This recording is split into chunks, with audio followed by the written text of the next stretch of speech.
Hey there. You're about to step into an unseen world where silence speaks volumes. And the hum of the pre-dawn air feels like a secret handshake with possibility. You find yourself alone on the cusp of morning, the sky a deep indigo canvas just beginning to blur at the edges.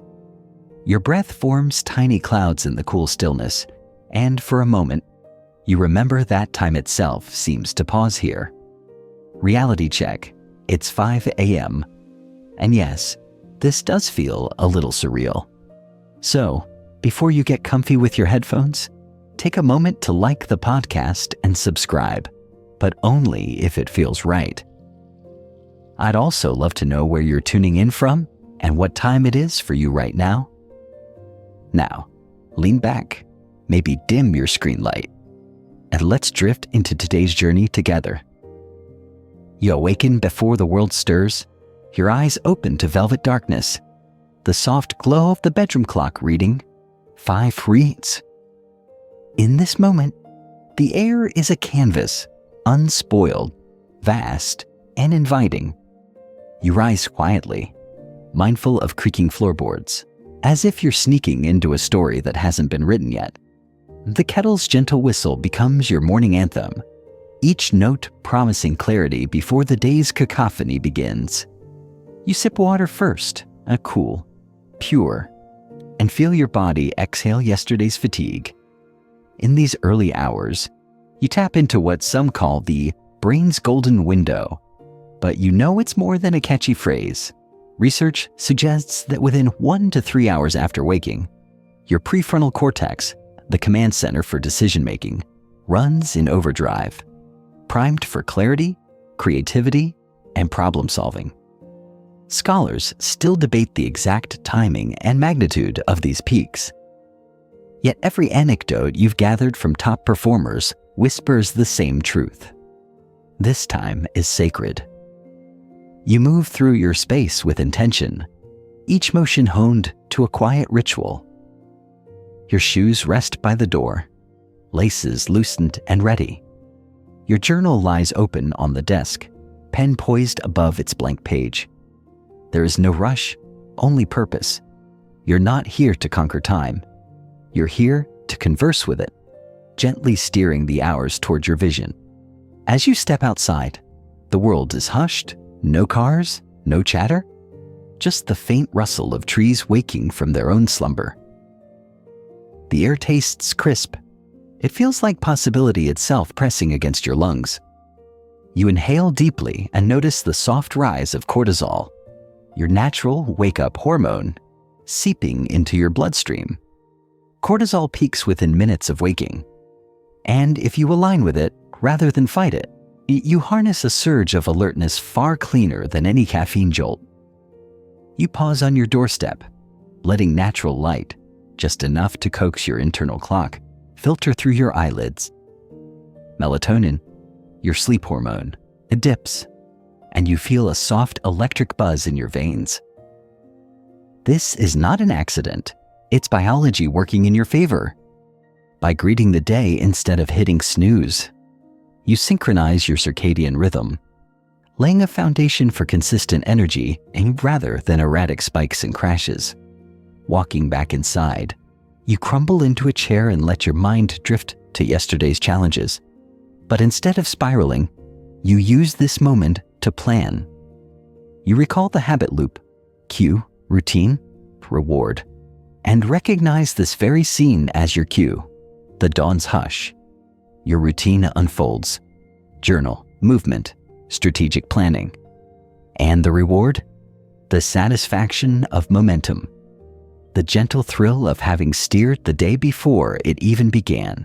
You believe you're still alone in this quiet ritual, but you're joining a club of CEOs, athletes, artists, and entrepreneurs who discovered long ago that the first hour is a battleground where victories are won. Imagine them somewhere in their own routines, pens dancing on paper or feet pounding pavement, all chasing that same stillness you now claim. The question lingers, why does this habit feel almost otherworldly? Because society programmed you otherwise. late night binge sessions, social scrolling until midnight, alarms screaming in frustration. But here, in this moment, you're rewriting that script. You're choosing discipline over comfort, clarity over chaos. This chapter isn't just persuasion, it's an invitation. You don't wake at 5 a.m. because you have to. You wake because you can't afford not to. As the city sleeps, you've already outpaced it. You feel a gentle high, not the sweet, jittery kind from energy drinks, but a steady hum of confidence that whispers, "You're ahead." Pause here. Let the taste of your coffee linger, the feel of your journal's pages under your fingertips, the echo of your breath in the silent room. This pause is part of your advantage. It's the moment you choose to stand apart. Now, feel the subtle shift beneath your skin. Your nervous system leans forward, tuned to possibility. This is the secret handshake of the 5 a.m. habit, a pact between you and your future self that whatever comes next, you have already claimed your edge. In these pages to come, you'll learn to sustain this momentum, how to stack small wins, break through resistance, and architect an unbreakable morning routine. But for now, bask in the quiet. Understand that in this hour, you are unstoppable. You glide from your chair back toward the window, drawn by the subtle gradient of sky turning pale blue. The world outside is still hushed, and you feel as though you've slipped into a secret dimension governed by light and dark. Here, your body clock, your circadian rhythm, holds court. It's a 24-hour symphony of sleep and wakefulness, orchestrated by the suprachiasmatic nucleus, a tiny bundle of cells deep in your brain that responds to cues like dawn's first glow and evening's fading warmth. You're about to learn how to align with this natural conductor, so you can wake at 5 a.m. not as a jarring alarm, but as an effortless crescendo of alertness. You step outside again, allowing the morning light to brush against your face. Even 5 minutes of natural sunlight can shift your internal clock forward, prompting your pineal gland to suppress melatonin, the sleep hormone, while coaxing cortisol, your built-in wakefulness serum, to surge just enough. This interplay isn't conjecture. Researchers have mapped cortisol's peak to roughly 30 to 45 minutes after waking, a phenomenon known as the cortisol awakening response. Yet some studies debate the magnitude of this spike, which only underscores how tweaking your light exposure can produce wildly different effects across individuals. Still, most early risers report a cleaner, steadier energy than any coffee-induced buzz could deliver. You pause on the porch, closing your eyes, and feel the sun's warmth on your skin. It's a gentle activation, like a soft gong resonating in your cells. You remember that modern life floods you with artificial light, screens, overhead fluorescents, street lamps, tricking your brain into thinking it's perpetually daytime. This constant glow warps your rhythm, delaying melatonin release and dragging your bedtime later, night after night. The result? You wake sluggish, hitting snooze as your cortisol peak passes you by, trapped in a loop of fragmented sleep and frantic mornings. But you're rewriting that loop. Tonight, you'll draw down the blinds an hour earlier, dim the lights, perhaps swap social scrolling for a chapter in your favorite book. By reducing blue light exposure well before your head hits the pillow, you give your pineal gland a clear signal. The day is done. This simple habit nudges your circadian pacemaker into preparing for rest at an earlier hour, so that when your alarm ticks to 5 a.m., you slip out of slumber with less inertia and more intention.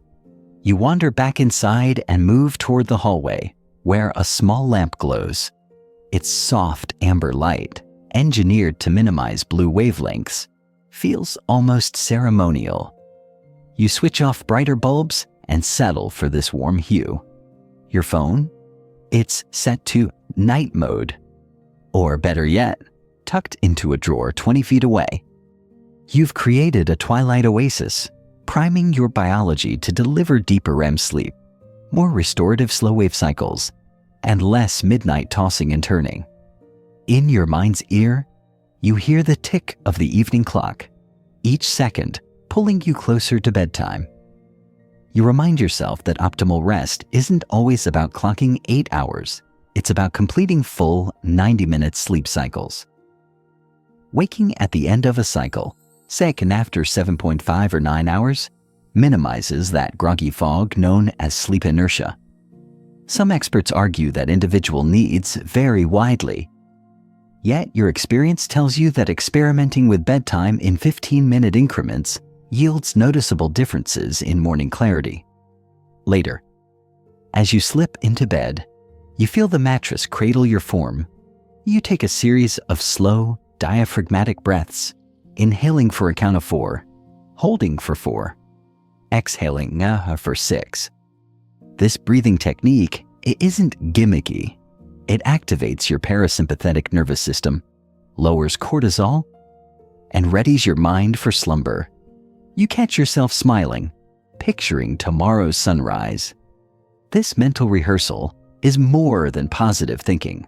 It's a subtle cue that the subconscious mind records, weaving expectation into your sleep architecture and priming you to wake with anticipation rather than dread. Morning arrives with hush again, but this time you sense it coming. You stir, and the low hum of dawn's light tickles your eyelids.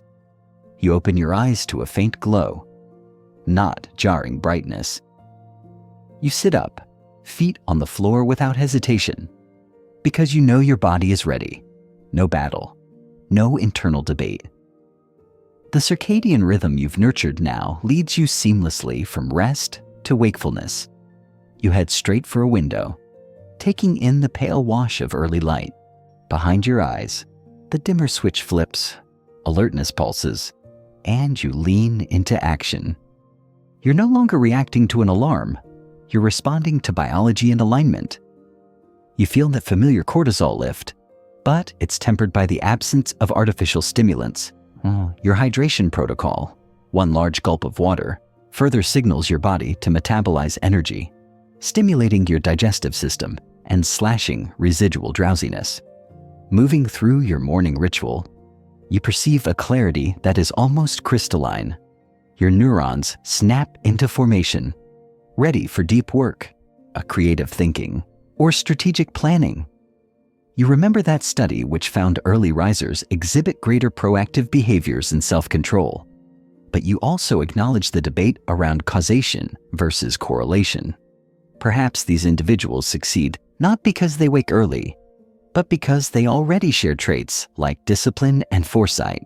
Still, you choose to test the hypothesis on your own terms, because your life is data, and your mornings are the lab. As you journal, your handwriting feels steady, each word landing precisely on the line. Your mind doesn't drift, it focuses. This golden window, roughly 2 hours before the world stirs, has become your sanctum. You've harnessed light and dark, biology and behavior to sculpt a routine that walks in step with your innate rhythms. When the phone finally buzzes with incoming messages, you greet it as an ally, not a tyrant. You've already anchored your day on priorities, defined in ink and reinforced by biology. You move from the quiet of dawn into the bustle of life without losing momentum. Pause now to note the subtle artistry you've cultivated, aligning your light exposure, engineering your sleep environment, practicing intentional breathing, and timing your rest cycles. Each element is a brushstroke on the canvas of your biology, creating a portrait of peak performance painted before the sun even peeks over the horizon. By mastering your body clock, you've turned nature's rhythm into your personal overture, a prelude that signals confidence, clarity, and control. In the chapters ahead, you'll refine these techniques, layering more tactics and building systems that reinforce this harmony. But for now, Breathe in that alignment. Feel how the day unfolds from within, guided by your own internal timekeeper. You step into your living room, the morning light now soft and assured, and you sense a deeper transformation stirring beneath your skin. It's not just about shifting your alarm clock, it's about shifting your identity. You've heard it said, actions follow beliefs, but you're beginning to discover the reverse is equally true. When you see yourself as an early riser, when you internalize that self-image, waking at 5 a.m. becomes not a chore, but an expression of who you are. In the first weeks, the bed still felt like a magnet. Your willpower, a thin thread you tug at each dawn. But today, you move with an ease that surprises you. You glide out of bed as naturally as greeting a friend. That ease is the signature of a neural pathway forged by repetition. Your brain's remarkable plasticity at work. Each time you honored your 5 a.m. commitment, you cast a vote for the identity you're cultivating. Collect enough votes, and the new image eclipses the old, until there's no struggle, only alignment. You recall the habit loop. Cue of routine add a reward. But today you notice a subtler layer, identity. Instead of telling yourself, I have to wake early, you whisper, I am an early riser. That slight shift in phrasing carries a hidden power. Cognitive scientists argue that identity-based motivation taps deeper networks in your brain, making behavior changes stickier. You still debate exactly how this mechanism unfolds, yet you feel its pull in your bones. Standing at the window, you review your reflection in the glass, not a sleepy commuter, but a disciplined architect of your own day. You see someone committed, someone who stands apart from the crowd that hits snooze half a dozen times. You feel the bulwark of that new self-image solidify around you, like a cloak woven from purpose. You reach for your favorite sweatshirt, laid out the night before, and slip it on. The ritual is simple. Clothing as a cue, an embodied signal that your identity isn't just in your mind, but threaded through your routine. You run your fingers over the fabric's familiar texture and feel a spark of continuity. A tether that links yesterday's commitment to today's actions. There's a moment when you pause, just a heartbeat, before you step onto the porch. You feel a whisper of resistance, the last echo of an old habit clawing at your resolve. But your identity self-talk, quietly rehearsed, rises to meet it. I am an early riser. I choose this life. That mantra is more than words. It's a neurological anchor that tames doubt. Once outside, you inhale the cool morning air, and you notice something? Your mind drifts less. You used to grapple with creeping thoughts. Maybe I'll just stay in bed. But with identity anchoring your routine, those thoughts slide away like mist under the sun. You move into your journal session, each sentence flowing, each idea crisp. The person who now fills those pages, that person is you. Back inside, you pour water into a tall glass, noticing how the droplets beat on the surface before spilling over.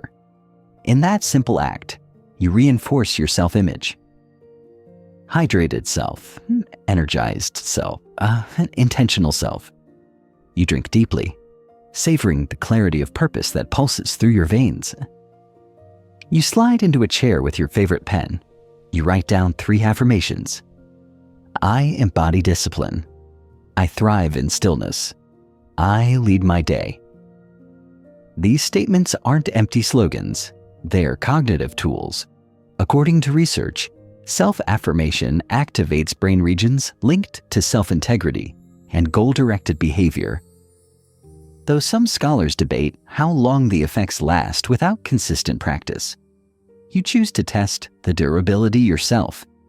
As ink meets paper, you feel the subtle merging of old and new. Your habit loop now runs a deeper circuit. Cue, identity-rooted routine, reward. The reward isn't just the sense of achievement. It's the reinforcement of who you are becoming. With each stroke, your neural pathways strengthen. Neural highways paved by repetitive acts aligned with your chosen self-concept. Next comes movement. You rise and stretch, fluid as water, limbs extending toward possibilities. Your muscles awaken without protest, because your identity breathes life into simple actions.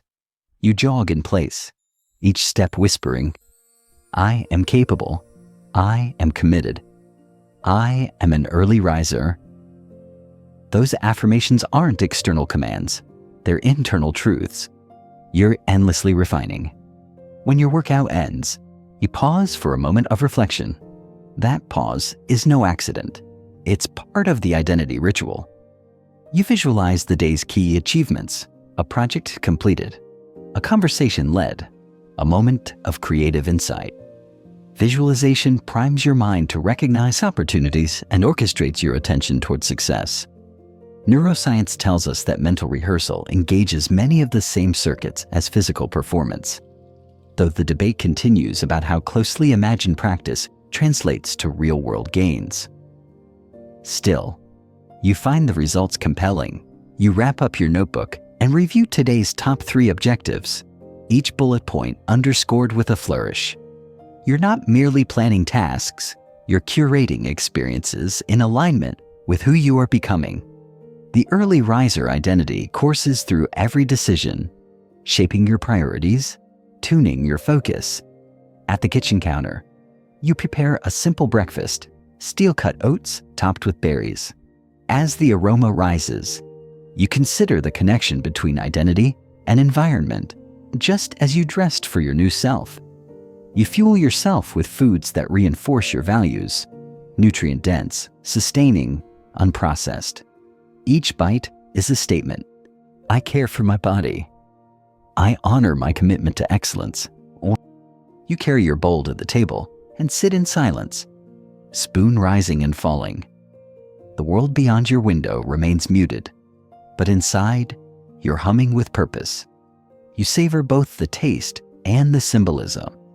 The nourishment is more than fuel. It's a ritual that cements your new identity. Your phone, still silent on the drawer, feels less urgent. You've woven your identity so thoroughly into your morning that external stimuli pale in comparison. The early riser persona has become your internal governor, filtering what deserves your attention and what can wait. Later, you slip into your workspace, greeting it like an old friend. You're not just starting the workday, you're extending your identity into action. Colleagues email, tasks beckon, but you hold the reins. Because the person you've chosen to be doesn't simply react, you lead. This chapter isn't about gimmicks, it's about claiming power over your own narrative. You're no longer a passive participant in someone else's schedule. You've become the conscious architect of your life's rhythms, weaving identity into every fiber of your routine. Pause a moment now and feel the resonance. Each movement, each affirmation, each ritual cements you more firmly into your chosen identity. The neural pathways etched by these actions grow stronger, rendering old patterns obsolete. Resistance continues to surface, not because you lack commitment, but because habit change breeds growth aches. Yet you welcome these twinges. They signify progress.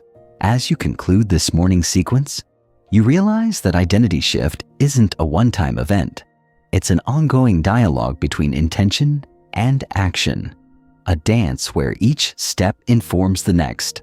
Some mornings will feel effortless, others may bring hesitation.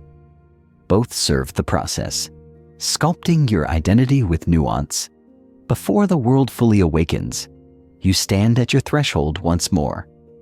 You look ahead, toward tasks, toward goals, toward growth. You feel anchored by a self-concept that aligns with your aspirations.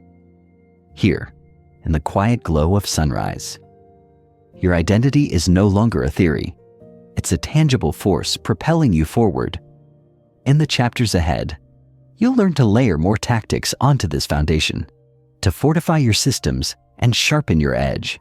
But today, take pride in this pivotal shift. You've become an early riser not by force, but by choice. And in choice lies your true power. You step into your morning sanctuary, the space you've carved out for transformation, and you sense the next evolution unfolding. This chapter is your blueprint, the framework that turns intention into ritual. No more guesswork or improvisation. You'll weave together the core 20-20-20 formula with essential rituals that become as automatic as breathing. First 20 minutes, move.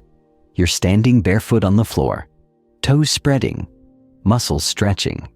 You inhale deeply and exhale fully, then flow into a sequence of dynamic stretches, cat-cow, lunges, shoulder rolls. Each movement primes your body's circulatory pump, awakening endorphins and firing up dopamine receptors. Within minutes, your heart rate rises, all warmth spreads through your limbs, and you feel a surge of vitality. This isn't about performance metrics or muscle gain. It's about signaling to your nervous system that your body is alive with purpose.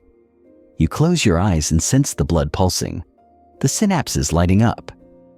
You move with intention. Each stretch a declaration. I am present. I am energized. I am ready. Next 20 minutes. Reflect. You settle into your favorite chair or cushion. Journal in hand. The blank page beckons, and you honor it by capturing your mind's ripples. You begin with gratitude. 3 things you appreciate, down to the smallest detail. Maybe it's the steam rising from your tea, the birdsong outside, or the firmness of your favorite pen. This practice shifts your neural focus toward abundance rather than lack. Then you turn to affirmation. 3 statements that reinforce your identity and goals. I lead with clarity. I prioritize what matters. I harness my mornings for growth. Writing these words engages both hemispheres of your brain, logic and emotion, strengthening the neural pathways behind belief. Finally, you outline your top 3 tasks for the day, the heavy hitters that deserve your freshest energy. This triad keeps decision fatigue at bay and aligns your actions with intention. Final 20 minutes. Grow. This is your learning time, a deliberate investment in your long-term edge. You crack open a book, load an audiobook, or engage in a skill-building exercise. Maybe you study a chapter on negotiation tactics, listen to a lecture on cognitive science, or practice a new language. You engage deeply, highlighting, summarizing, mentally rehearsing. Your brain thrives on novelty and challenge, and these 20 minutes feed its hunger. Over time, this compounding of small learning bursts yields exponential growth. 10 minutes daily become thousands of pages annually. One skill mastered grows your versatility. You close your learning session with a brief reflection. What stood out? How will you apply this insight today? Maybe it's a phrase you'll tuck into a meeting, a concept you'll test in your workflow, or a question you'll pose to a mentor.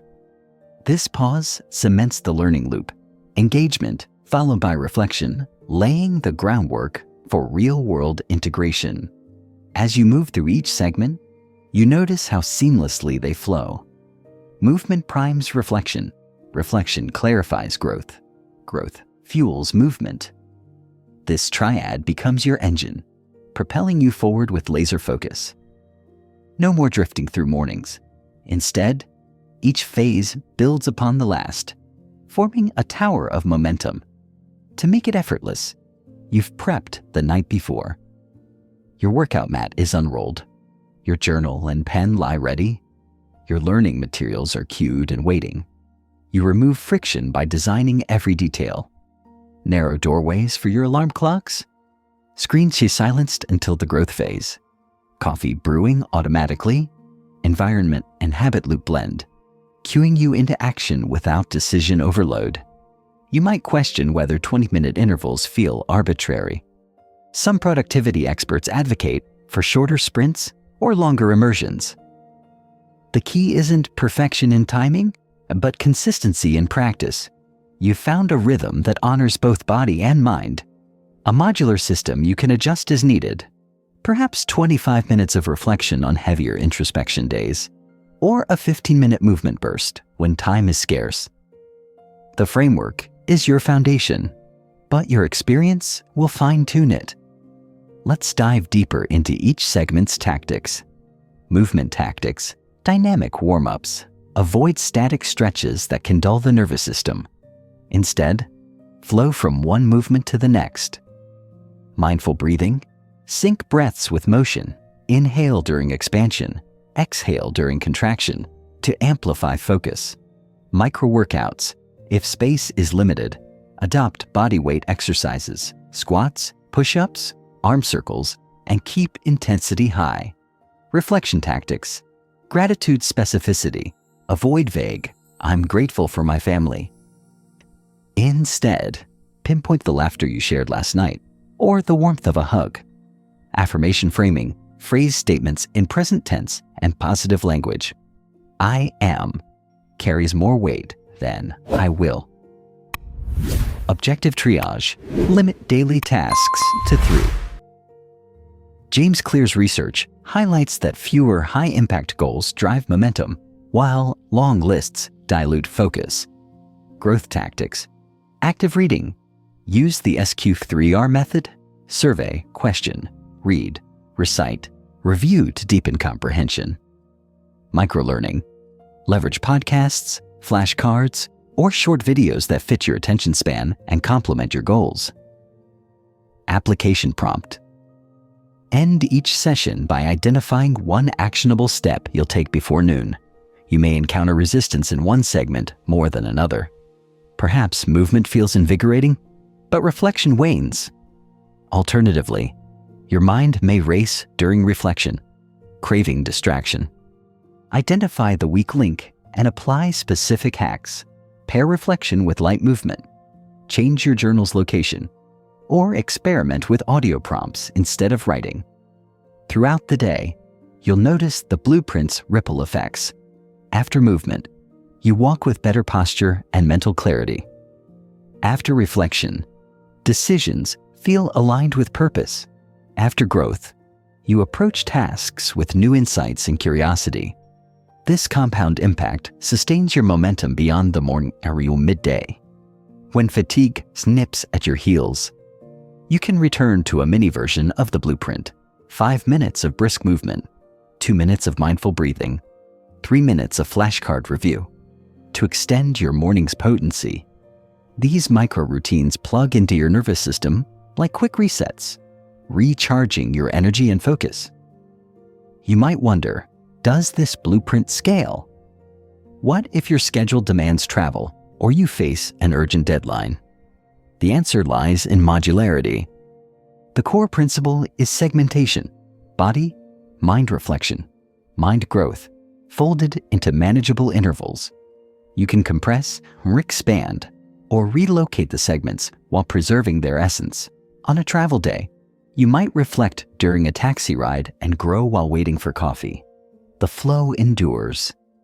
As you complete today's blueprint cycle, you close your journal gently and lower your book. You feel the quiet hum of alignment coursing through you. Your body is warm. Your mind is sharp. Your spirit is curious. You've transformed raw potential into structured momentum. You step toward your workspace, carrying the momentum you've built. Your morning blueprint is no longer an experiment. It's a ritual, etched into your routine. Each segment reminds you of who you are, an early riser who moves, reflects, and grows before sunrise. Before the day accelerates, pause again. Feel the synergy of movement, reflection, and growth within you. This is your personal engine, compact, powerful, and reliable. You can scale it, adapt it, and depend on it. It is the blueprint that underpins every victory you will claim today. In the chapters ahead, you'll dissect objections to this approach, refine your environment, and forge ironclad discipline. But now, celebrate this pivotal moment. You've internalized a blueprint that makes your 5 a.m. habit not just possible, but inevitable. You've embraced the early hours, molded your identity, and built your blueprint, and yet every habit journey faces its own saboteurs, the doubts, the old stories, the skeptic's whispers. This chapter arms you with myth-busting momentum, rapid-fire truths that dismantle every excuse before it gains traction. You're about to confront what you've heard 100 times, then blast it apart. Myth 1. I'm just not a morning person. Truth. Morningness isn't a genetic gift. It's a learned rhythm. Your suprachiasmatic nucleus adapts to cues. When you rewire your light exposure, consistent wake times, and bedtime rituals, you can shift your chronotype. People who once bemoaned the sun now greet it with gusto because they trained their biology. You imagine your brain as clay, malleable, responsive, ready for sculpting. Early risers aren't born at dawn. They're crafted by repetition. Each 5 a.m. wake-up casts a vote for a new neural pathway. Within weeks, that clay solidifies, and waking early feels natural. Myth 2. I need 8 hours of sleep. Truth. Quality trumps quantity. Completing full 90-minute cycles, light, deep, or REM, is more crucial than raw hours. 6 hours of uninterrupted, cycle-aligned sleep often outperforms 8 hours of fragmented rest. You've experimented with bedtimes, shifting 15 minutes earlier or later, and felt the difference in morning clarity. That trial and error is your data, proving that measuring sleep cycles matters more than counting sheep. Myth 3. I work better at night. Truth. Cognitive function peaks early, while you might feel creative at midnight. Studies show willpower, memory retention, and problem solving are sharper within the first 3 hours of waking.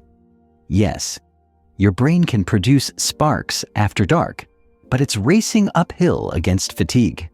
At 5 a.m., you're coasting downhill on fresh reserves. You're free to harness peak performance without the drag of decision fatigue and emotional exhaustion. Picture yourself solving a knotty problem at dawn. Ideas flow in a steady stream, unjammed by evening's clutter. That smooth channel of thought is the hallmark of the brain's golden window. Myth 4. Hitting snooze a few times helps. Truth. Each snooze protracts sleep inertia. Those extra 5-minute naps rob you of deep clarity, reinforcing resistance. When you hit snooze, you teach your brain that discomfort deserves delay. Breaking the snooze habit, feet on the floor rule, teaches your mind that time to wake is non-negotiable. You remember the first morning you tossed your alarm across the room. Yes, it felt drastic. Yet that one act severed the tether of hesitation. You jumped up, and the day unfurled without struggle. Myth 5. I'll just catch up on weekends. Truth. Social jet lag sabotages consistency. Sleeping in 2 hours later on Saturday shifts your circadian rhythm, making Monday feel like jet lag from your own choices. True alignment demands steady wake times, even on weekends. By maintaining your 5 a.m. schedule 7 days a week, you avoid rhythm shifts, ensuring momentum never stalls. Imagine gliding through Monday as smoothly as Friday because your clock never resets. Myth 6. I can't focus without coffee. Truth. Hydration and light alignment trump caffeine. You once thought coffee was your lifeline. Then you tried water first. Feel how swallowing cool hydration kickstarts your metabolism and signals wakefulness. Pair that with 5 minutes of natural light, and you ignite cortisol authentically. Coffee becomes a supplement, not a crutch. Myth 7. Morning routines are too rigid for real life. Truth. Frameworks flex. Your 20-20-20 formula is a guideline, not a straitjacket. On travel days, you'll adapt. Reflection during taxi rides. Growth via audio lessons at the airport. The key is preserving the intent. Move, reflect, grow. That modular design ensures you stay on course, no matter the circumstances. Myth, am or we eat? I'll just feel tired later. Truth. Early alignment sustains energy. When you sync with circadian peaks, you avoid the afternoon slump. Yes, waking earlier shifts your energy curve, but it also deepens your sleep quality, giving you the reserves to power through the day. You've tested micro resets, midday stretches, 2-minute breathing breaks. They extend your morning's potency, keeping focus and vitality high. You see these myths for the roadblocks they are, stories that once kept you in the dark. Each truth is a sledgehammer, smashing the walls. You feel a surge of momentum, a kind of mythic energy that arrives when clarity meets conviction. Let's embed these truths through practice. 1. Chronotype training. Iterate your bedtime in 15-minute increments for 2 weeks, tracking clarity scores upon waking. Witness your chronotype shift. 2. Cycle alignment. Use a simple sleep app or manual cycle, counting to time sleep in 90-minute multiples. Notice reduced grogginess. 3. Snooze elimination drill. Place your alarm on a chair across the room, feet down, intention up, no exceptions. 4. Consistent weekends. Continue your 5 a.m. routine, even on rest days. Track your weekend-to-week transition ease. 5. Hydration first challenge for 7 days. Water before coffee. Journal changes in energy and mood. As you implement these drills, you create truth anchors in your routine. Each anchor, like a ritual, cements the corresponding truth into habit. Week by week, the myths lose their power, and discipline takes firm root. Beyond practical drills, you can harness social accountability. Share your challenges with a friend or community. When you publicly commit, "I'm ditching snooze forever," you add external weight to your internal drive. Social psychologists note that signed public commitments increase follow-through rates by up to 50%. Though how much depends on personal motives, you decide your margin for accountability. Imagine, then, your mornings in a month. Snooze myth banished, sleep optimized, energy pristine. You step into the pre-dawn world with confidence, armed with truths that guide every action. Doubts still flicker at the edges, yet you welcome them as proof of growth. Each flicker is an old pattern waving goodbye. As you conclude this myth-busting session, pause and reflect.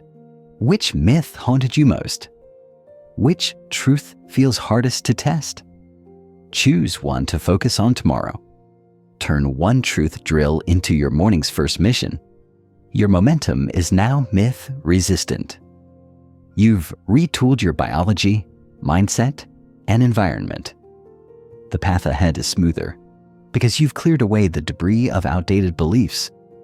In the chapters ahead, you'll delve into engineering your environment, building unbreakable discipline systems, and mastering deep work. But this chapter is your keystone. Myth-busting momentum turns doubt into drive, transforming each skeptic's whisper into fuel for your ascent. You return to your morning sanctuary, energized by myth-busting momentum, ready to engineer an environment where discipline isn't fought for. It's effortless. This chapter is about building systems that make your 5 a.m. habit as natural as sunrise itself. You'll eliminate decision fatigue, automate your routines, and construct habit loops so robust that resistance becomes a faint echo. It starts with environment design. You survey your space with a strategist's eye. Your alarm clocks, digital and analog, are positioned at precise points, one across the room, one by the window, each set to gentle yet insistent tones. You've tested dozens of ringtones, and you settled on the one that jolts you awake without jarring your nervous system into panic. The moment the first chime sounds, you reach out across the floorboards and silence it, but not before your feet find solid ground. Next, you tackle gear staging. Each evening, you lay out your workout clothes on a hook visible from the bed. Your notebook, open to the next blank page, waits on the desk. A glass of water sits on the nightstand, less to sip in bed than to nudge you out of it. These cues surround you, whispering, "This is what happens next." You've removed friction. No scrambling, no searching, no negotiation. In the kitchen, you've installed a smart plug for your coffee maker. At precisely 5:05 a.m., it hums to life, filling the room with warmth and aroma. You programmed your phone to play a short chime 5 minutes later, a secondary cue that signals transition from movement to reflection. These automated triggers bridge one segment to the next with a mechanical precision, sparing you decision overload. But environment alone isn't enough. You need pre-commitment devices, simple contracts with your future self. You sign a slip of paper each night. I commit to waking at 5 a.m. and completing my Teamwork 2020 routine. You place it beneath your pillow. You've even emailed a friend a photo of your bedtime pledge, adding social accountability. When morning doubt creeps in, you remember that signed promise and feel the weight of your own integrity. Then there's visual tracking, your digital scoreboard. A habit tracking app glows on your phone, a calendar with check marks for every successful morning. Chains build momentum. The simple act of not breaking the chain becomes urgent. Miss one day, and the chain snaps. You've come too far to let that happen. You scroll past 30, 60, 90 days of unbroken marks and feel a rush of pride. This visual evidence cements your identity as someone who doesn't quit. To reduce temptations, you implement if-then planning. If you feel the urge to hit snooze, then you'll spring out and splash cold water on your face. If your mind races with work worries during reflection, then you'll jot them down on a separate worry pad and return to gratitude. These simple heuristics bypass cognitive friction, making your response automatic. Your systems extend beyond the physical. You cultivate accountability circles, 2 or 3 peers who share your quest. Each morning, you post a voice note or a quick text at 6 a.m. Routine complete. Their replies, thumbs up emojis, or brief congratulations reinforce your habit loop. You've found that public or semi-public commitment boosts follow-through by creating a subtle social contract. You also schedule weekly reviews. On Sunday evening, you reflect on past performance, noting your wins, analyzing slip-ups, and refining tactics. Maybe you missed a day because your alarm didn't go off, so you change its batteries. Or perhaps reflection felt bland, so you rotate new journaling prompts. These iterative tweaks keep your system sharp and responsive to real-world friction. Technology can be a double-edged sword, so you cultivate digital minimalism. You use website blockers on your devices from 5 a.m. to 7 a.m., ensuring that notifications, emails, and social media remain at bay until you decide it's time. You leverage an app that mutes all but emergency calls, preserving the sanctity of your morning flow. To safeguard consistency during travel, you create a portable ritual kit, a compact journal, a collapsible water bottle, and a playlist of instrumental tracks that cue your segments. Whether you're in a hotel room halfway across the world or a friend's guest bedroom, you unpack your kit and feel instantly tethered to your routine. The familiarity of these items bridges the gap between environments, keeping discipline intact. Next, you master time blocking in your calendar. You reserve 5 to 7 a.m. daily as non-negotiable in bold capitals. You even set the calendar to decline incoming meeting invites during this window. Colleagues learn not to schedule early calls. You guard this sacred block fiercely. As a result, your morning becomes inviolable territory, a disciplined stronghold against the day's onslaught. You reinforce discipline with small rewards. After completing your 20 to 20 to 20, You allow yourself a single square of dark chocolate or a brief moment on your favorite podcast teaser. This isn't indulgence, it's strategic reinforcement. By linking a tiny pleasure to completion, you create a positive feedback loop that encourages repetition. Through these systems, environment design, pre-commitment, accountability, digital minimalism, portable kits, time blocking, and micro rewards, you've woven discipline into the fabric of your days. Resistance still surfaces, but it's greeted by an unyielding scaffold of cues and supports that make giving in almost inconceivable. Imagine now a morning when you're jet-lagged or under the weather. Your kit lies ready, your alarms unchanged, your tracking chain intact. You might adjust intensity, swap a jog for gentle stretches, but the system remains. You open your eyes to the same cues, the same staged gear, and your habit loop kicks in, regardless of context. Pause here. Feel the strength of this architecture. Your environment, your commitments, your social bonds, and your adaptive toolkit, all converging to carry you through dawn's threshold. This infrastructure converts fragile willpower into reliable momentum. In the chapters ahead, you'll deepen your energy mastery, hone mental toughness, and unlock deep work's power. But the systems you've built here are the unseen gears that drive every triumph. You've transformed discipline from a fleeting emotion into an unbreakable framework. You step back into your sanctuary, but today you feel a new focal point stirring in your chest. Energy, discipline, identity, systems, they've built the framework, but energy is the fuel that powers every ritual. In this chapter, you'll master sleep hygiene, hydration, nutrition, and movement to sustain that early morning momentum from dawn through dusk. Your body is a high-performance engine. It's time to fine-tune every component. First, sleep hygiene, the foundation of renewable energy. You've already aligned your light exposure and optimized your bedtime rituals. But tonight, you'll deepen your practice.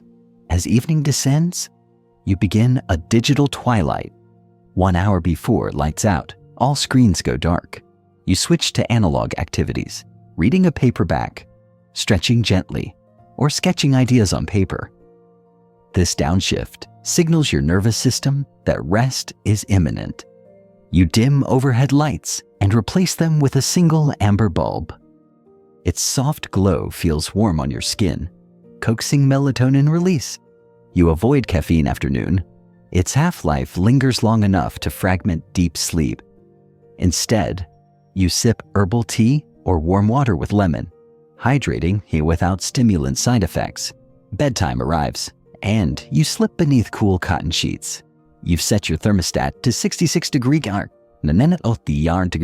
air, the sweet spot for thermal regulation. Your body naturally drops core temperature at night, and this cool environment accelerates that process, deepening slow wave sleep. You perform a quick body scan, mentally relaxing each muscle group from toes to scalp. The result? You drift into restorative sleep cycles with minimal resistance. No tossing, no turning. Just smooth progression through light sleep, deep sleep, and REM. You know that each 90-minute cycle is precious. You aim for 5 to 6 complete cycles, trusting quality over rigid hour counts. Morning arrives exactly at 5 a.m. Your body stirs naturally before the alarms chime. You open your eyes without grogginess, thanks to waking at the end of a cycle. You swing your legs out of bed and feel crisp alertness coursing through you. This seamless transition is your reward for mastering sleep. Next, hydration, the simplest yet most overlooked energy lever. You stride to the kitchen and down a pint of cool water, feeling cells rehydrate, blood volume rise, and metabolic processes kick into gear. Dehydration of even 1% of body weight can impair focus, mood, and physical performance. You carry a reusable bottle everywhere, sipping throughout the morning. Occasionally, you add a pinch of sea salt or a squeeze of citrus to replenish electrolytes lost overnight. You notice how well-hydrated mornings create sustained mental clarity, eliminating that mid-morning fog you once mistook for laziness. Nutrition follows hydration. You've replaced processed cereal bars with whole food breakfasts that supply balanced macronutrients. Today, you prepare a bowl of steel-cut oats cooked in almond milk, topped with berries, nuts, and a drizzle of honey. The complex carbohydrates release glucose steadily, while fats and protein slow digestion.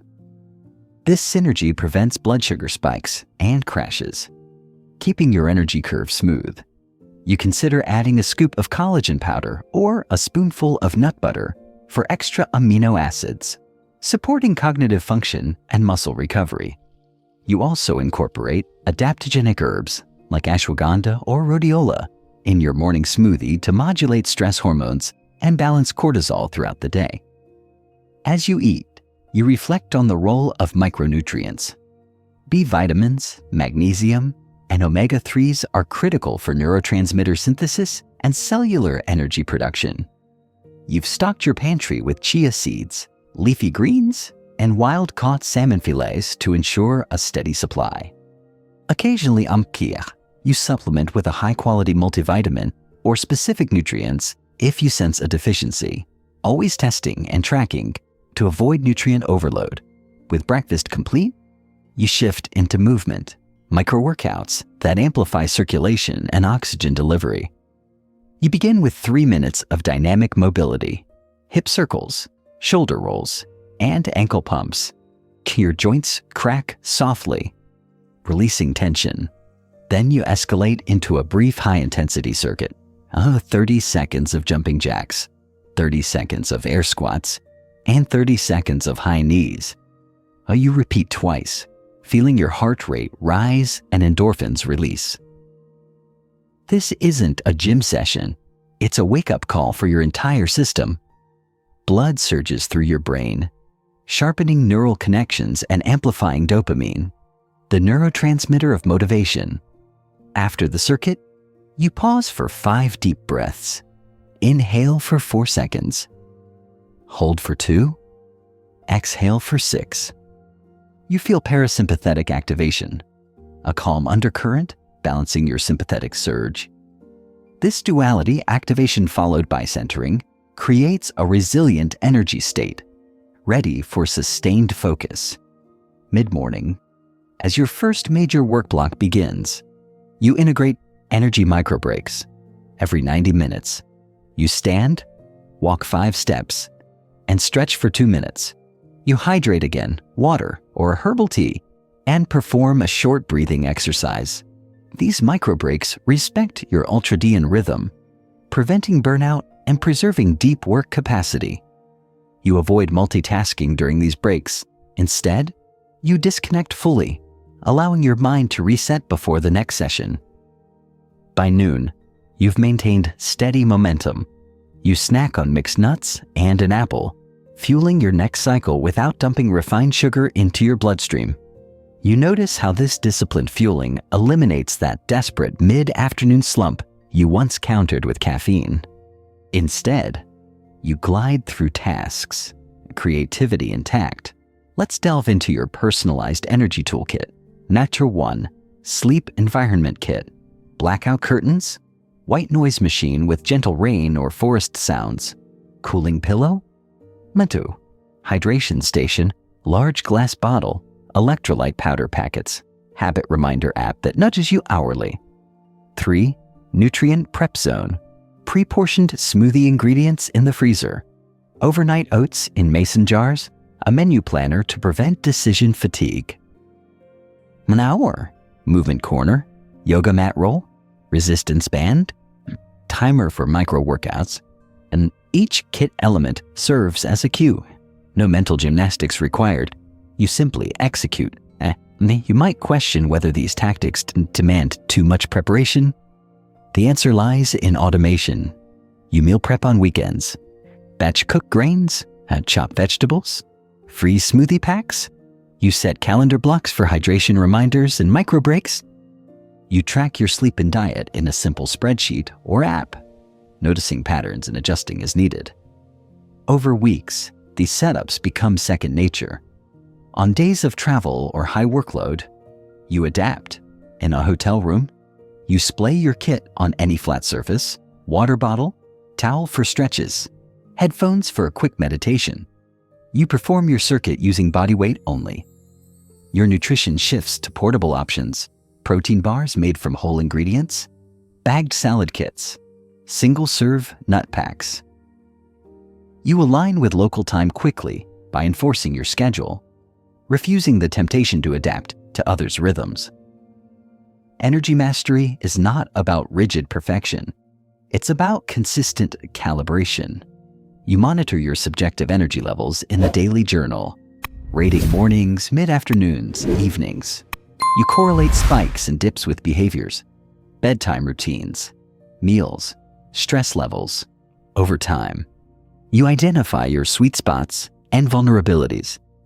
Maybe you learn that heavy dinners impede deep sleep, prompting an earlier lighter evening meal. Or that caffeine after a certain hour knocks you off peak energy curves.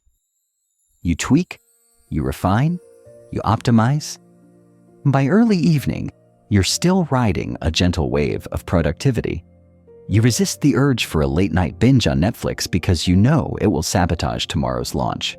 Instead, you schedule a short walk at sunset, enjoying the golden hour's glow as a reward for disciplined work.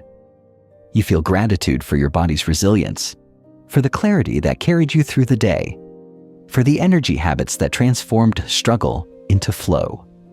As night approaches, you transition into your pre-sleep ritual, completing a quick reflection on energy wins and areas to improve. You dim lights, engage in gentle stretching, and savor a decaf herbal infusion. You set your environment for sleep perfection, knowing that when tomorrow's 5 a.m. arrives, your body will respond with precision. Pause now and feel the fullness of your refined energy system. From sleep hygiene to nutrition, from micro-workouts to mindful hydration, you've orchestrated a symphony of biological cues that transforms raw wakefulness into high-octane focus. Your mornings, afternoons, and evenings now resonate with sustainable vitality. In the next chapters, you'll forge mental toughness, unlock deep work, and compound your gains into lifelong mastery. But today, honor this chapter as the engine room of your success. Energy Mastery Essentials.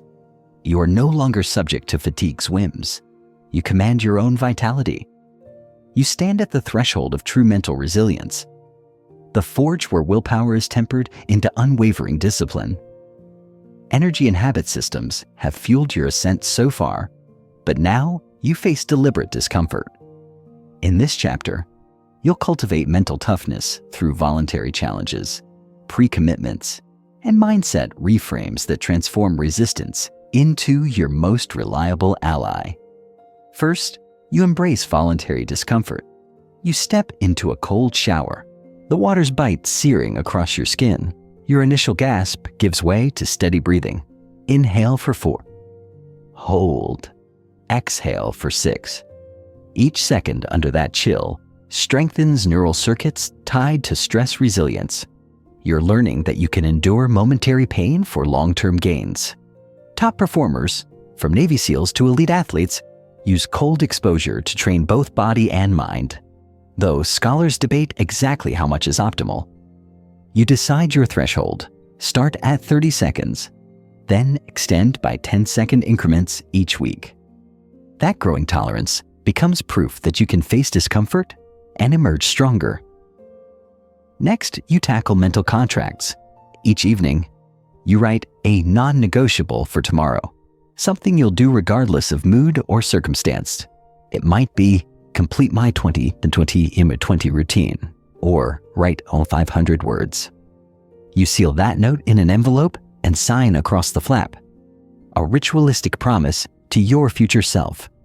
This act of pre-commitment leverages what psychologists call the IKEA effect. When you invest effort in committing, you value and follow through more diligently. Perhaps there's debate around how long such contracts retain potency. Yet you find that even a simple signed note ignites accountability. You then build micro-exposure loops to resistance. During your reflection phase, you identify a small mental edge, like enduring 5 minutes of silence or holding a challenging thought without reacting. You set a timer and sit with that discomfort. Thoughts arise? I should check my phone. What if I fail today? You observe them without judgment, letting each pass like leaves on water. This practice fortifies your prefrontal cortex, enhancing emotional regulation and reducing impulsivity. Over time, you find that real-world stressors, difficult conversations, tight deadlines, feel less daunting because your brain has rehearsed resistance in low-stakes settings. Core environmental scaffolds for toughness extend beyond rituals. You incorporate friction zones, places in your home or workspace where you encounter minor obstacles on purpose. Perhaps you install a stiff resistance band across a hallway that forces you to squat under it each morning. Or you place a timer on your desk that beeps unpredictably, prompting you to refocus. These engineered interruptions train your mind to recover focus quickly, building both patience and adaptability when the real world flings curveballs. Then there's the 5-second rule, your mental starter pistol. When hesitation strikes, maybe I'll skip today. You count down. 5, 4, 3, 2, 1, and move before doubt catches up. This simple technique interrupts default procrastination loops, activating the prefrontal cortex and compelling action. Mel Robbins popularized it, though neuroscientists debate its long-term efficacy beyond the initial novelty. You decide it's another tool in your kit, especially valuable on low motivation mornings. You also craft identity-based affirmations for toughness. During your growth phase, you write statements like, I thrive in adversity. Discomfort fuels my growth, and I welcome challenges. You record these in your own voice and play them quietly as you stretch or hydrate. Hearing your own conviction reinforces neural pathways tied to a resilient self-concept. A critical pillar of mental toughness is strategic goal strain, pushing just beyond your comfort zone.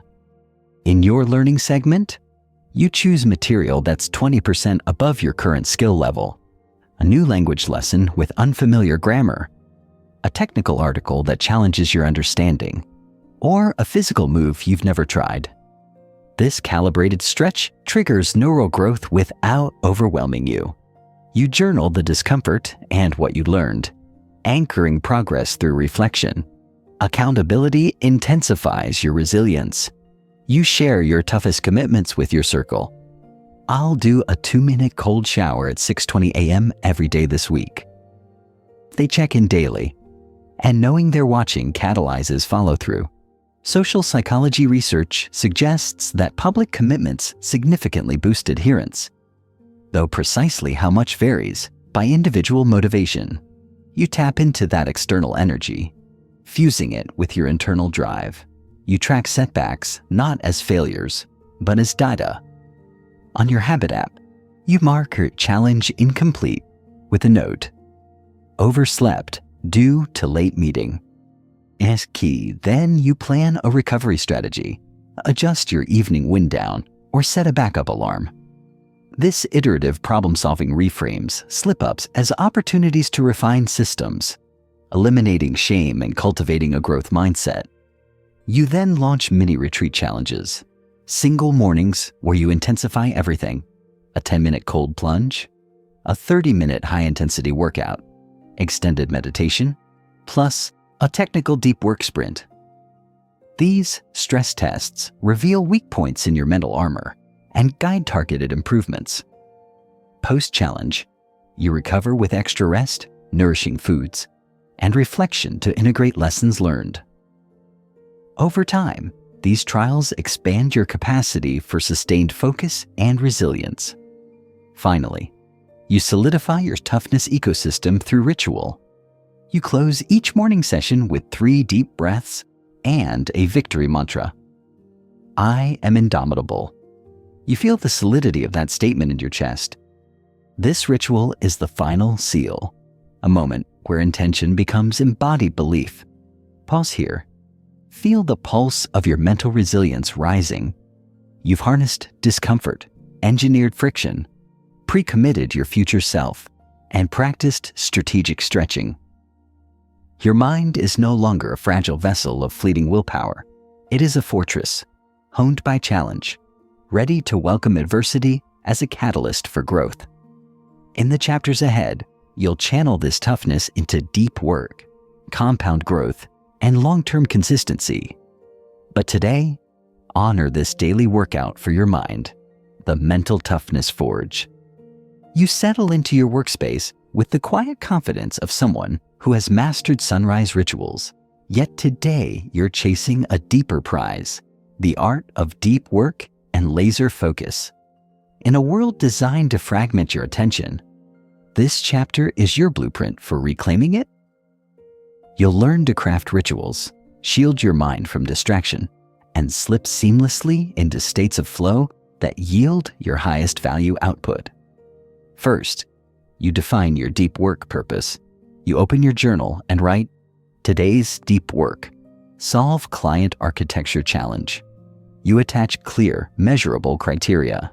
By 7 a.m., I'll outline 3 potential solutions. This specificity aligns your intention with a tangible endpoint, eliminating ambiguity that saps focus. Without a clear goal, your mind drifts. With one, you have a target for your cognitive spotlight. Next, you prepare your distraction shield. Your phone enters airplane mode and is placed face down in a drawer. You open a website blocker on your browser, whitelisting only essential tools, your document, your code editor, or your research PDF. Even notifications from messaging apps are silenced. You've learned that attention residue from task switching can take over 20 minutes to dissipate. So, you eliminate the switch altogether. Then you construct your pre-focus ritual. You stand, stretch to the ceiling, and take 3 grounding breaths. Inhale for 4 seconds, and hold for 2, and exhale for 6. You recite your purpose statement aloud. I commit to deep focus for the next 90 minutes. You flip a small hourglass, watching the sand fall. This multi-sensory cue, visual, auditory, kinesthetic, anchors your brain to a new mode, focused mode. The ritual signals the shift from routine tasks to deep cognitive engagement. With your environment and mind peaked, you initiate time blocking. You consult your calendar and see the block labeled Deep Work. It glows in bold color. You click Enter. Opening your project folder, you face the blank screen. Heart rate steady. Gaze clear. You resist the urge to check email one last time. Instead, you dive into the work. Within minutes, your cognitive inertia wanes. The initial discomfort of sustained focus, akin to muscle soreness, gives way to an immersive calm. You notice how peripheral sounds soften, how the passage of time blurs. This is flowed, that elusive state where action and awareness merge. Ideas flow in coherent streams, problems untangle themselves, and creativity surges. During your session, you occasionally practice mindful refocusing. When you catch a stray thought, reply to that message. What's for lunch? You pause, label it distracting thought, and gently return to the task. This meta-awareness fuels your prefrontal cortex, strengthening neural circuits for sustained attention. Researchers debate how much practice it takes to rewire focus. Yet you find that just a few mindful corrections per session gradually reduce interruptions. At the halfway mark, 45 minutes in, you take a micro break. You stand, walk 5 steps to the window, and perform 3 backward arm circles. You let your eyes rest on a distant point outside. You drink a sip of water, feeling a renewal in both body and mind. This break, aligned with your ultradian rhythm, fuels your next sprint without fracturing your concentration. Returning to your seat, you glance at your goal. 3 solutions. You feel electric enthusiasm pulsing through your veins. You sketch diagrams, jot bullet points, and test hypotheses. You lean into the prefrontal cortex's peak state, knowing it thrives in the early hours before decision fatigue sets in. As you approach the 90-minute mark, you resist the urge to push interminably. You programmed an NQ, a soft chime at 7 a.m. When it sounds, you close your eyes momentarily, acknowledging the session's completion. You jot a quick reflection. What worked? What stalled? What surprised you? This metacognitive layer cements learning, transforming each deep work block into a feedback loop for continuous improvement. You recline slightly and feel the rush of accomplishment. You achieved more in 90 minutes than you once did in an entire afternoon. This quality of work, nuanced, creative, strategic, could only emerge from this dedicated focus. You recognize that deep work is a skill, not just a luxury. And like any skill, it demands practice, environment design, and ritual. To make deep work habitual, you implement weekly deep cycles. On Monday, Wednesday, and Friday, you reserve 5 to 7 a.m. exclusively for deep work. You guard these blocks fiercely, declining early meetings and setting email auto-responses. Over time, these blocks become sacred. Your brain begins to anticipate them. Synchronizing alertness and creativity peaks to these sessions. You might wonder, what about shallow tasks, emails, calls, admin? These still demand attention. You batch them into designated shallow work windows later in the day. When your deep focus capacity wanes, this segregation ensures that shallow work doesn't siphon resources from your cognitive peak. Another advanced tactic is bimodal deep work. Twice a week, you schedule a longer than 3-hour block on creative projects that require extended immersion, writing a proposal, designing a new system architecture, or composing a strategic plan. You longer ritual, extended warm-up, noise-canceling headphones, and a choice of focus music, instrumental tracks with a steady and low-tempo pulse. These sessions yield breakthroughs that shorter sprints cannot. For those who struggle to enter flow, you use environmental triggers, a specific desk, a dedicated chair, or even a scent like a dab of peppermint oil that signals focus. By associating these sensory cues with deep work, you create Pavlovian linkages that accelerate entry into concentration. Scholars debate the strength of these associations, yet your personal experiments confirm their power.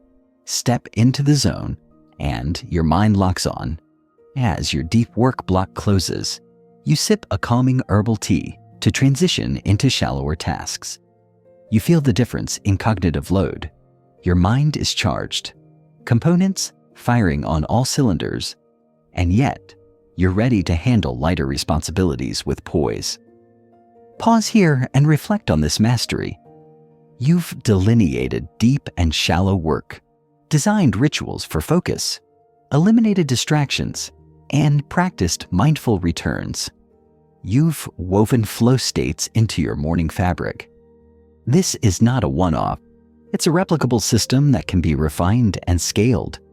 In the coming chapters, you'll explore how to compound these gains over weeks and months, how to adapt when life interrupts, and how to build a legacy through consistent momentum. But for now, honor this chapter as your gateway to deep, impactful creation, the Deep Work Gateway. You return to your morning lab, the deep work crucible behind you, now ready to examine how small actions compound into extraordinary outcomes. You slide into your chair, the journal open before you, and prepare to ignite the compound growth engine. This is where tiny daily improvements, or 1% shifts, fuel exponential momentum across weeks, months, and years. You'll harness incremental gains, data-driven feedback, and strategic systemization to ensure that each sunrise elevates you beyond expectation. You begin by listing today's micro goals in your journal. 10 pages of reading, 1 new vocabulary word, 5 minutes of circuit practice, a brief outreach message. It feels almost trivial, yet you know these actions aren't about immediate payoff. They're about their cumulative force. You close your eyes and envision the outcome. 10 pages per day becomes 3,650 pages per year. Enough to master 5 to 10 substantial books. This vision anchors you to the long game. Next, you audit yesterday's 20-20 cycle, asking yourself, where could I take 1% more? Maybe you move your body for 22 instead of 20 minutes. Perhaps you deepen gratitude by noting not just what you appreciate, but why it moved you. You refine reflection prompts. What surprised me? Where did I feel resistance? Each micro adjustment seems imperceptible in isolation, yet their daily accrual builds an unshakable foundation of progress. You then deploy compound tracking in your habit app. You expand check marks to include metrics, pages read, minutes meditated, seconds in cold exposure. Your dashboard transforms into a living map, a heat map of productivity. Bars climbing weekly. You set custom alerts. Well done, 30 days of wins. Each milestone triggers a brief celebration, a fist pump, a grin in the mirror, cementing intrinsic reward loops. This granular feedback accelerates your learning cycle, turning your routine into a living laboratory of optimization. To guard against complacency, you schedule compound challenges. Every month, you supercharge one habit, extend your cold plunge time by 30 seconds, double your journaling time for a week, or tackle a 3-page research summary in a single sitting. These turbo boosts jam-pack your growth engine. Then you dial back to baseline, carrying newfound capacity forward. After a week of extended cold exposure, you notice your tolerance baseline has shifted. You feel invigorated, even under moderate chill. You integrate monthly reflection sprints into your workflow. On the first morning of each month, you devote 20 minutes to analyze progress, trends, setbacks, environmental influences. You ask, which micro-optimizations stuck? Which fizzled? What cues served you best?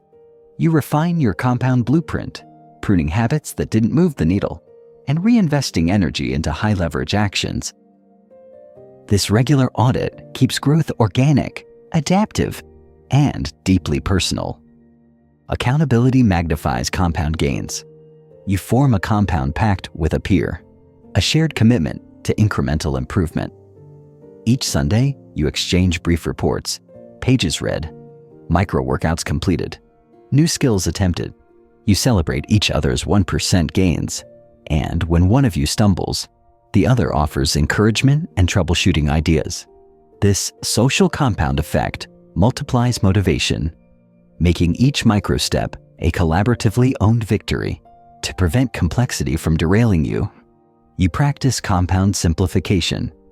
You scan your ever-lengthening list of tactics and ask, what's the 20% driving 80% of results? You ruthlessly prune low-impact items, maybe a rotating reflection prompt that lost its spark, or a growth deep dive that no longer aligns with your goals. By focusing on high-leverage habits, you maintain clarity and avoid dilution of purpose. Another tactic is habit stacking for compounds. You link new micro-habits onto existing ones, creating seamless chain. After your daily journaling, existing habit, you add one line of code practice. After your hydration gulp, existing habit, you launch a 2-minute language drill. This cascading stack leverages neural momentum once initiated. The sequence unfolds almost automatically. You incorporate compound environment resets quarterly. You refresh your morning kit, a crisp new journal, an updated reading list, rotated workout moves, fresh focus playlists. Novelty sparks dopamine. preventing boredom and re-engaging motivation circuits. You feel a small thrill as you crack open a new notebook or cue up an instrumental track you haven't heard in months. Crucially, you adopt a compound mindset rooted in relentless patience. Overnight transformations are myths. Progress is asymptotic. Early leaps flatten as challenges deepen. You celebrate plateaus as evidence you're tackling harder material. When external results seem modest, you trust the process, knowing compounding effects often reveal themselves later in waves.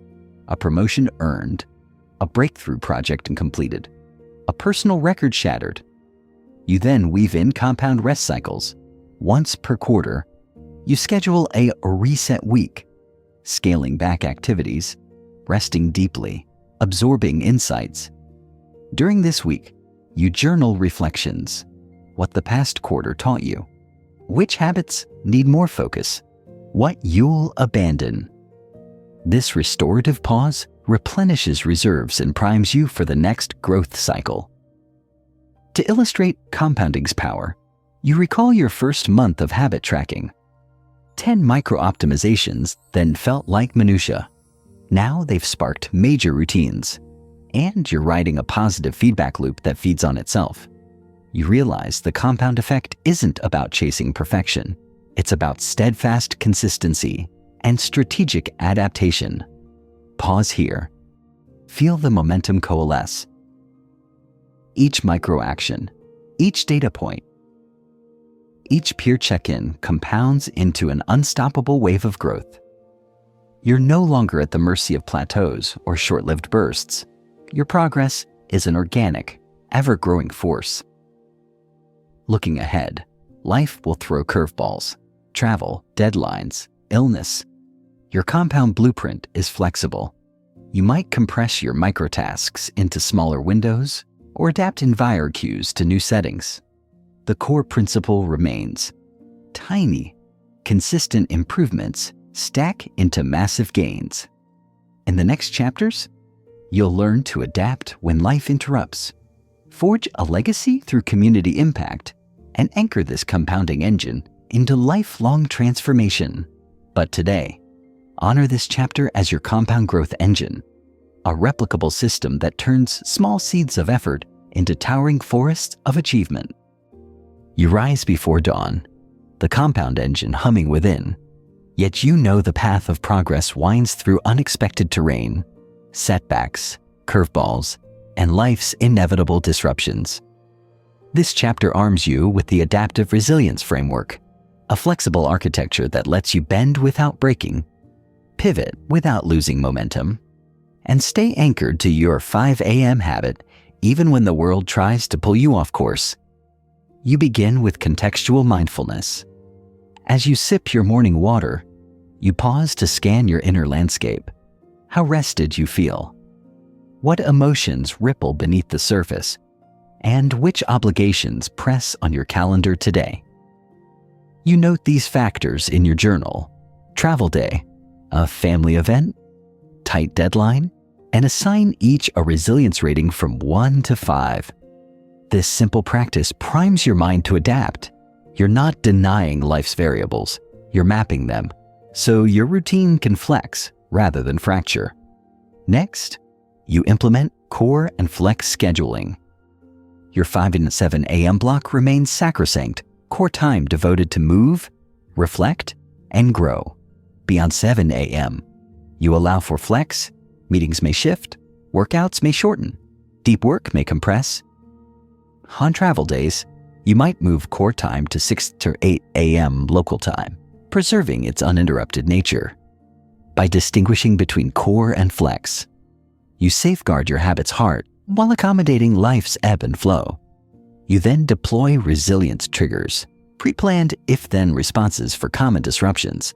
If you wake groggy from jet lag, then you'll swap your usual HIIT micro-workout for a gentler mobility session, plus a 10-minute sunlight exposure to reset your circadian rhythm. If unexpected work fires flare up, then you'll batch your reflection and growth into 2 5-minute microsprints instead of 1 20-minute session. These triggers prevent last-minute decision paralysis. making adaptation immediate and intentional. Your environment adapts too. You maintain a portable resilience kit, a slim journal, a travel-sized journal pen, a collapsible water bottle, and a curated focus playlist saved offline. No matter where you land, you unpack these items and instantly feel tethered to your morning stronghold. The familiarity of the kit's cues, a pen sliding across paper, the pop of bottle seal, signals your brain that core rituals remain intact, regardless of setting. A critical pillar of adaptive resilience is scenario rehearsals. Once a month, you run a what-if drill in your mind's eye. Imagine your alarm fails. Imagine a sudden family call. Imagine an urgent email thread demanding immediate attention. You mentally walk through the adjusted routine, how you'll silence the email app, who you'll message to cover you, how you'll restart your habit once the chaos subsides. This mental simulation builds a reservoir of preparedness, so real disruptions trigger problem solving instead of panic. You also craft buffer zones around critical habits. You block off 30 minutes before and after your core routine for transitions. No meetings, no errands, no commitments. These buffers ensure that even if a fire drill bleeds into your morning, you still have space to recalibrate without abandoning your habit entirely. Next, you embrace micro-surrender sessions. Brief, intentional pauses when you yield to disruption rather than resist it. On days when illness or burnout strikes, you allow a shorter version of your blueprint.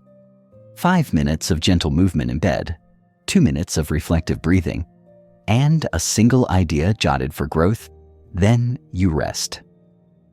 This compassionate flexibility prevents guilt spirals and preserves the identity you've cultivated.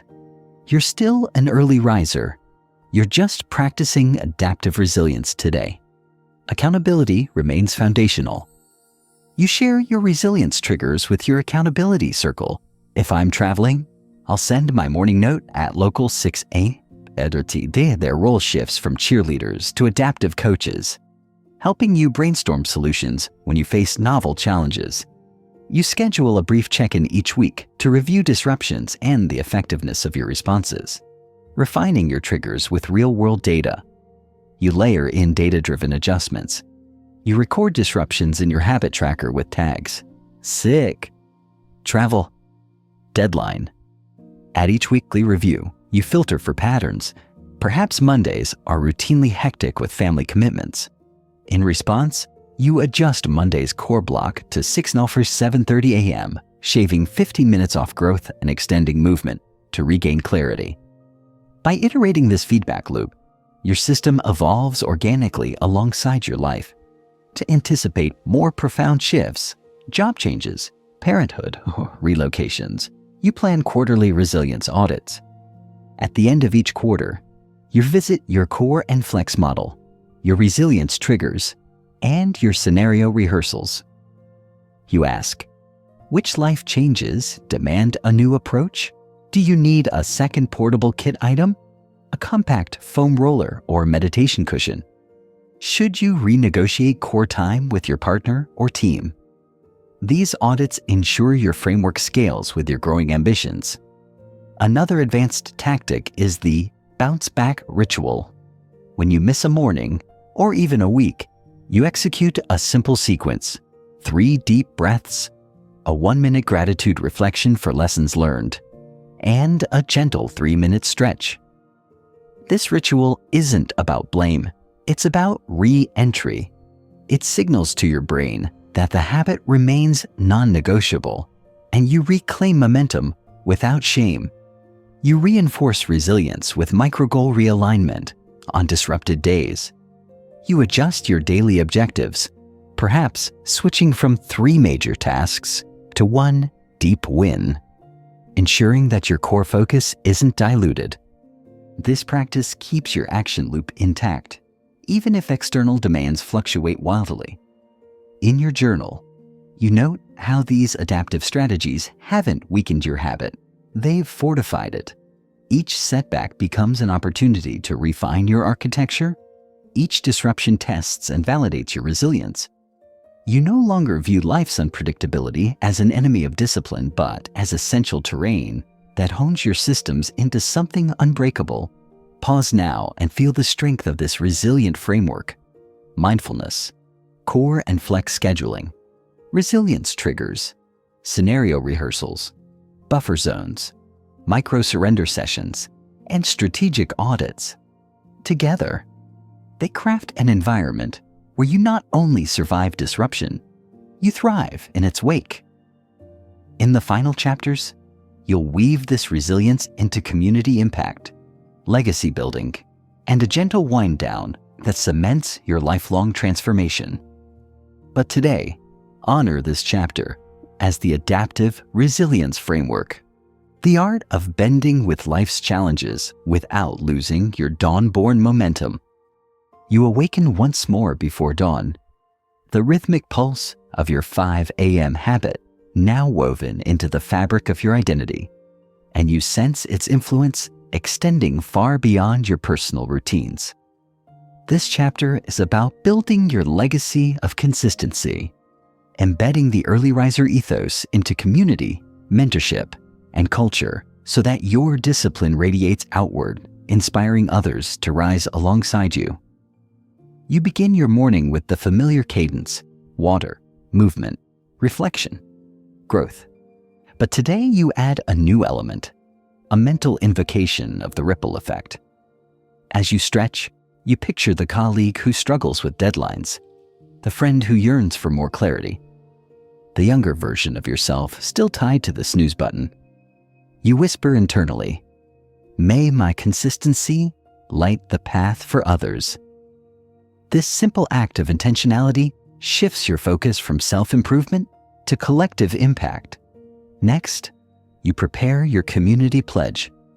On your journal's next page, you outline 3 ways you'll share your habit. Model 1, lead a weekly Rise and Reflect virtual meetup at 6 a.m. for peers. 2, write a monthly newsletter excerpting your morning insights and progress metrics. 3, mentor one mentee through a 30-day 5 a.m. challenge, offering daily check-ins and personalized advice. By articulating these commitments, you convert private discipline into public service. The commitment itself deepens your resolve, because discipline gains traction when it's shared. You pour that cup of coffee or herbal tea, then open your calendar and block out time for your Rise and Reflect sessions. You invite participants from diverse backgrounds, professionals, creatives, athletes, so that your 5 a.m. community becomes a mosaic of motivations.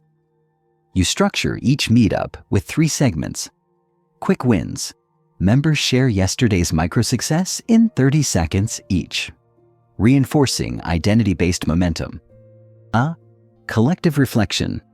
You guide a 2-minute gratitude and intention exercise, combining personal and shared aspirations. Action catalyst. You pose a brief challenge. Test your resistance today by delaying your first screen check until after reflection, and invite feedback the next morning. These gatherings become arteries of accountability, carrying the oxygen of collective energy through each member's early hours. As you facilitate, you witness how one person's small win sparks another's determination, a living compound effect in human form. Beyond virtual circles, you craft your newsletter narrative. Each edition opens with a vivid recounting of your dawn ritual, sights, sounds, sensations, then transitions into 3 digestible segments: science-driven insights, myth-busting truths, and practical hacks. Your community begins to forward these emails to friends, colleagues, and family. You receive replies, "I tried journaling at 5 a.m. and finally finished my first novel. My energy has stabilized since hydrating first thing." With each shared story, your legacy grows beyond your own output. In parallel, you launch a mentorship cohort of eager challengers. You pair them in small accountability pods of 3 and share your resilience triggers. the cold shower drill, the feet on floor rule, the micro surrender sessions for travel days. You host bi-weekly check-ins, listening to their struggles, late night work demands, childcare obstacles, and co-designing adaptive triggers. Witnessing their breakthroughs, someone who couldn't wake before 7 a.m. now tuning in at 5:15 without drama. You feel a profound sense of purpose. Your habit has transcended personal optimization. It's become a tool for transformation in others' lives. To extend your legacy into your immediate environment, you model consistency in everyday interactions. At the office, you greet colleagues with energy that reflects your pre-dawn start. You schedule walking meetings at 8 a.m., sharing your morning stretch routine in the hallway. You leave sticky notes with appreciation on teammates' desks. Thanks for helping me refine my core and flex schedule. These gestures ripple outward. People begin organizing their own mini morning gatherings, adapting your practices to coffee breaks and shared workspaces. You also launch a public challenge on social media. Rise and thrive.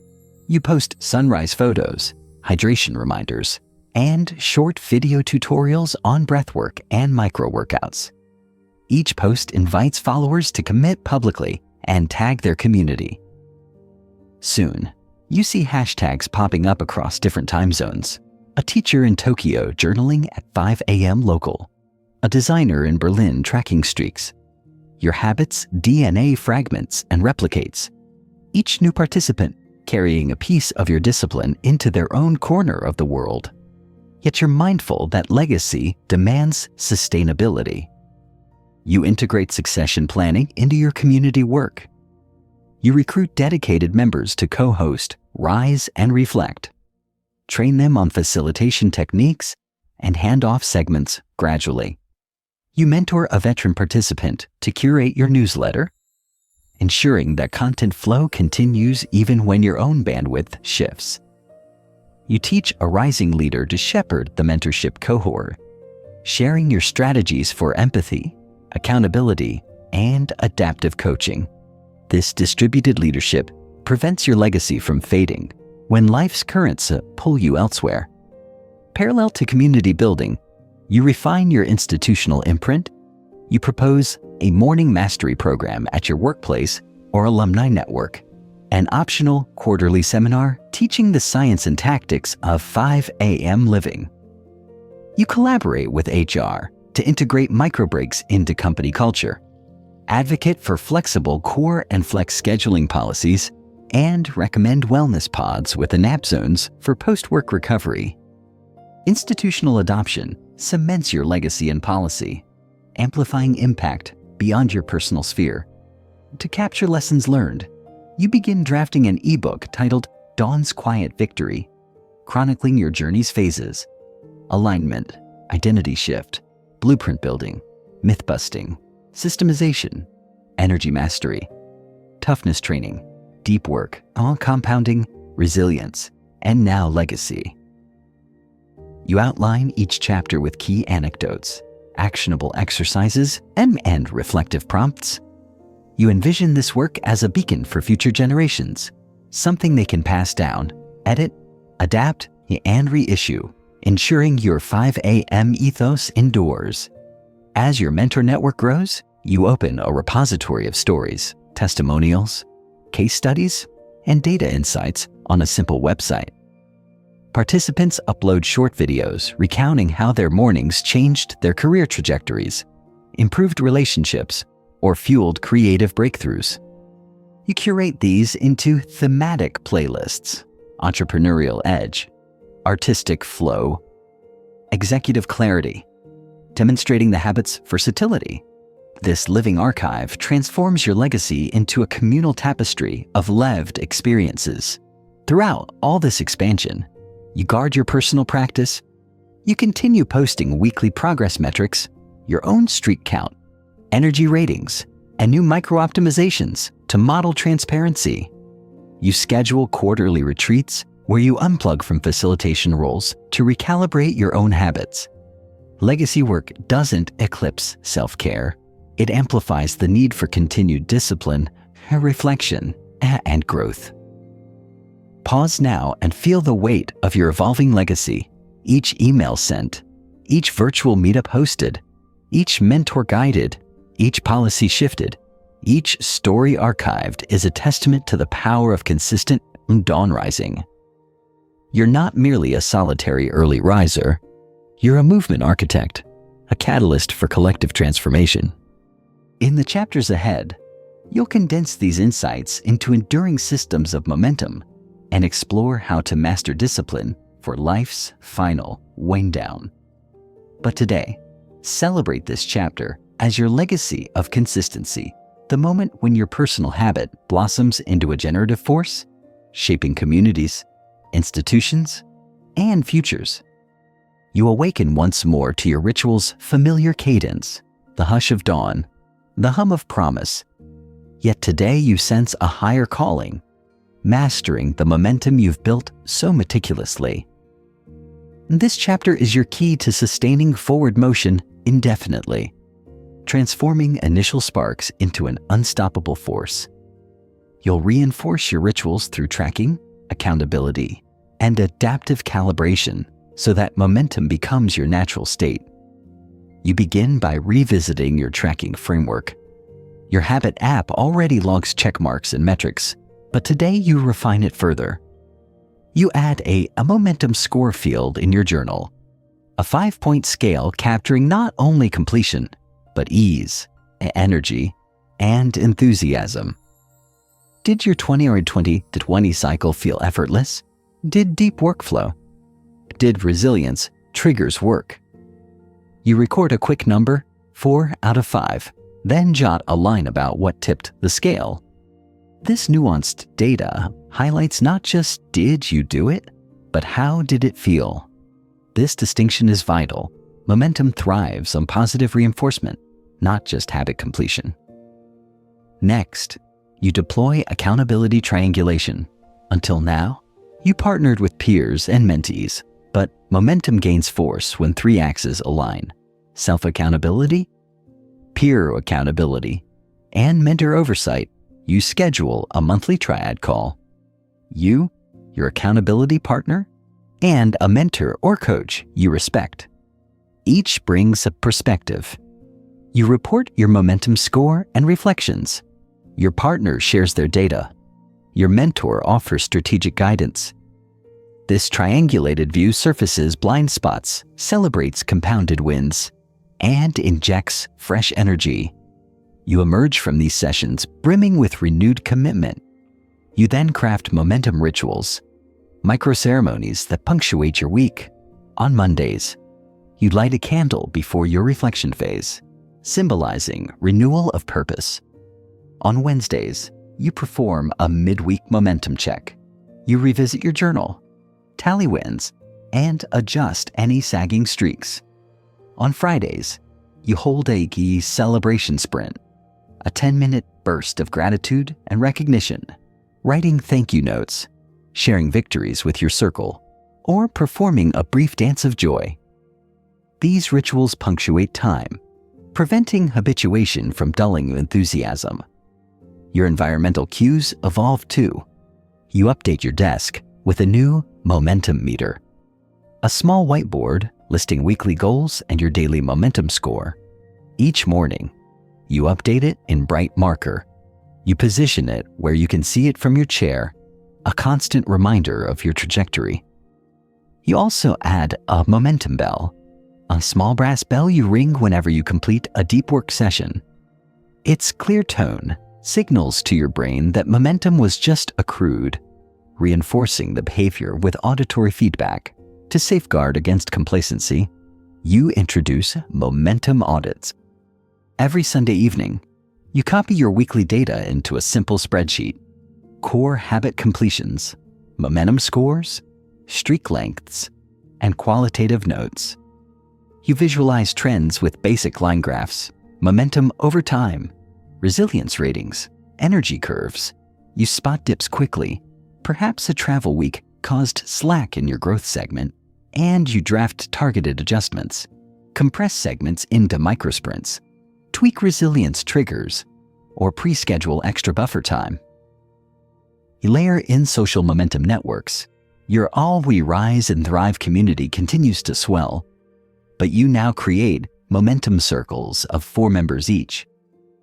Each circle meets briefly at 7 a.m., sharing one primary win and one primary challenge. These intimate pods foster deeper connection, richer insights, and a sense of shared propulsion. When one member falters, the circle's encouragement lifts them back into the flow. Momentum thus becomes not only personal, but communal. Another advanced tactic is momentum, the practice of chaining successes by intentionally scheduling a second ritual immediately after the first. For example, after your deep work session, you instantly launch a 2-minute cold exposure before transitioning to reflection. That swift pivot leverages your physiological activation to carry momentum directly into the next segment. Over mornings, these microchains compound. Movement fuels reflection, which fuels growth, which fuels resilience work, creating a seamless cascade of progress. You also master momentum recovery. You know that high-speed bursts require strategic pauses. You schedule monthly quiet days. No new habit experiments. No community facilitation. Just gentle maintenance of core rituals and deep rest. During these days, you preserve momentum scores at baseline, giving your system space to absorb gains.